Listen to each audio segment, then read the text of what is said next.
Hey, it's Matt with Olympus Reptiles, and today we're going to do an egg cutting. Now, again, some of you are probably saying, why aren't these live? I'm going to tell you again, what we've had is a lot of problems with that because the quality of internet service here is horrible until they get the new line ran, which I've been waiting on for almost 2 years. So what we decided to do to keep the transparency is we're going to film them and cut them as we film them, and then we're going to load up every single one. So you will literally see every number of clutch that we cut, good or bad, with the exception of one clutch, which will show you those babies too, because they were live birth boas. Everything else, you're going to get a live show on. So you're going to see our successes, you're going to see our failures. Today we're going to cut 2 sets of eggs, clutch number 4 and also clutch number 5. Now when we're done with that, we're going to switch over to Patreon. And on Patreon, what I'm going to share with you is the results from that last clutch we cut where all the babies are out of the egg as I set them up in their pre-shed tub. So that is the plan. And now I got to wonder why I didn't get the scissors out before I started filming this. Oh, what would Nikki say? All right, here we go. They're right here. The scissors are right I behind got the a tub. pair. I'm good. I have a pair in my hand. Okay. We're going to lower this down. So these were laid a day apart, so we're going to cut both of them because I've been gone for a few days. Obviously, looks like one of these is pipped right there. So we're going to go ahead and get into these. I'm going to be gone for the next 5 to 6 days, so we're going to go ahead and get into these other ones too because if these are ready, those are ready. This is how it's going to work. So what we're looking at first is this would be the Cine, and it was bred to our pastel inchy ivory. So we're going to have all kinds of cool stuff in here. We'll go ahead and just do the one that started its own first. Now, we can make no normals in here. And the reason we know that is because we're dealing with an ivory, right? So with that being an ivory, everything is going to be at least yellow belly. Now, I'm not sure what all's in this one, but it's at least yellow belly, probably something else in there. Not really sure yet what's going on. We'll know when it comes out. But nothing too crazy on that egg. Go ahead and get to this next one here. A little snip.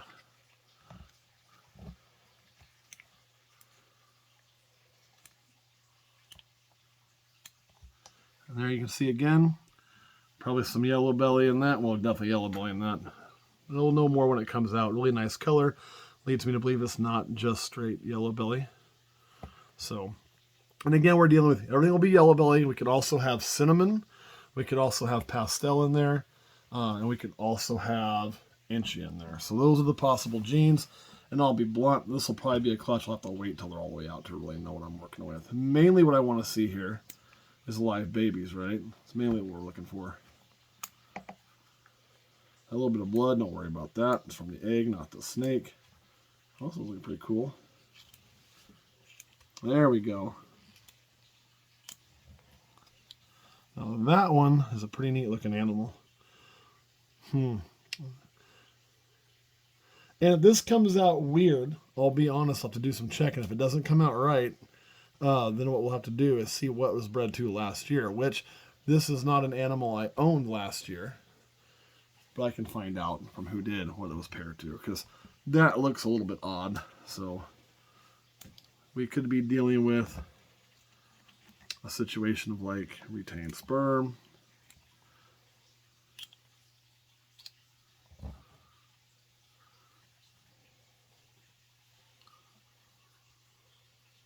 Huh.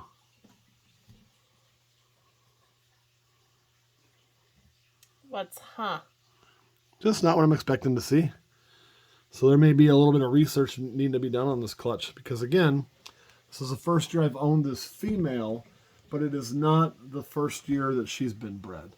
So, and she went for us pretty fast after getting her. So there is a chance that what I wanted to be the dad may not be.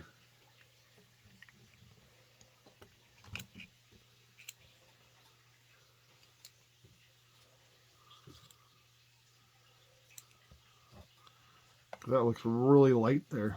Now this looks like what I would expect to be seeing, I think. But this almost looks... Kind of reminds me of like a zebra. This one? Yeah, or even a zebra bee. No spider in that. This one almost looks like there's GHI floating around in there. So that's what I got to do some checking on. That's a really cool one there. The one G we can be 100% sure is floating through here is cinnamon, because that's the mama.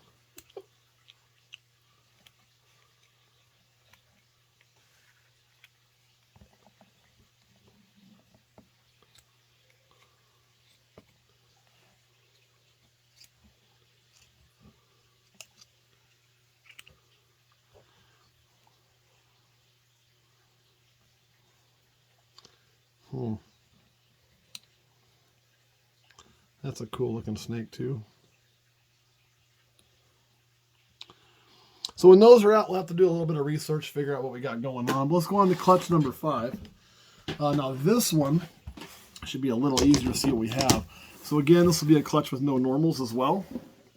And the reason we know that is because clutch number 5 here, and then once I get these both cut, I'll turn this off. Then I'll pull out those, like all of this and everything else. We did have one. This is where we had our one slug egg. It was separated off. It was a full looking egg, but showed no veins in it. It failed. So we have 1, 2, 3, 4, 5, 6, 7, 8 good eggs in here. This was our lesser ghost, or a really big lesser ghost girl. It's a visual lesser ghost. Bred to the, I want to make sure I get all the genes right, the pastel, super inchy, vanilla ghost. So the worst thing in this could be would be an inchy ghost. That's the bottom of what we could make. The top end, I mean, we could hit a pastel, vanilla, lesser inchy ghost. Yeah, so there's a lot of stuff that could be in here. But we know when the worst egg you're cutting is an inchy ghost, you're going to have a good day, assuming everything's alive and well. Right off the bat, this one's a ripper. Look at that. Man, that's nice. So there we probably are looking at the lesser inchy ghost. Maybe even a little more in there than that. Ooh.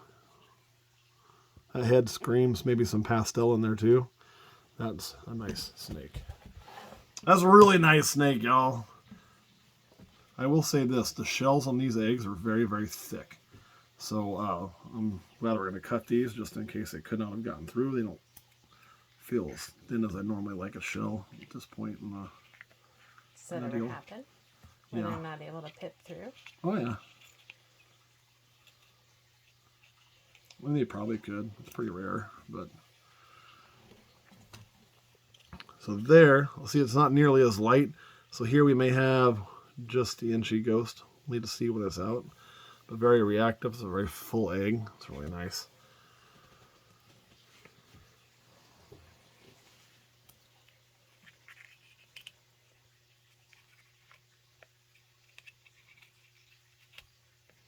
Oh man, another good one. And you can see that in there. So this one's going to be a shade lighter than this one over here, I do believe. Or they're pretty close the same actually. But I think that's got more in it than just inchy ghost. That's a really nice snake. So far, I'm pretty happy with all 3 of these. I also once had one that we'd cut, and it didn't use the eggs that I'd made, because they don't always use what you want them to use, you know. And decided to make its own exit and tried to exit itself into another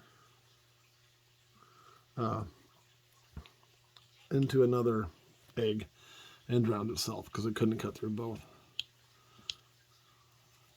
So there's a head on that. Really nice. Get a little touch. Really reactive.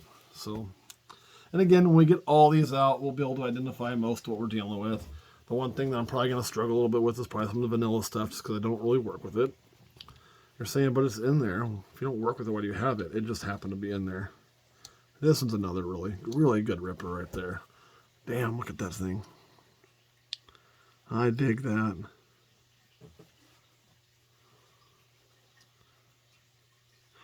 Now, in the last video, I had somebody ask why we poke them with the scissors. They were a little concerned about that. What we're really doing is give them a really soft little touch. It ain't going to hurt them. And what we're wanting to do is see a reaction when that sharp point touches their skin. That's how I know that that baby's alive. There, see that little wiggle? So now I know it's doing good. And I wasn't getting a lot of movement out of that one at first, but then we hit the right spot we did. So. If you have a question, dear, go ahead and ask. Well, no. I'm just having a hard time seeing.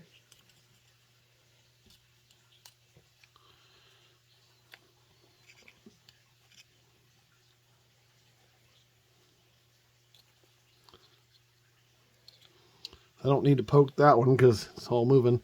But there is its nose right there. And there's not a lot of body to see on this one because we're looking at his belly, so it looks all white, but the snake's not all white. But a little bit that I can see in there tells me it's going to be closer to these, but maybe a little bit different. So let's do one more here. Actually, let's do two more here.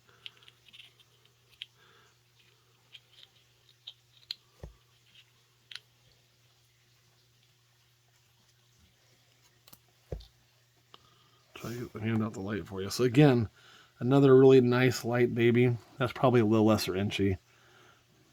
That thing's moving good. Oh yeah, that thing's awesome. There probably is, that may actually have a little bit more in it too. And remember, when I say lesser inchy, we really mean lesser inchy ghost because of the both parents being recessive. We're going to have ghost in every single baby, right?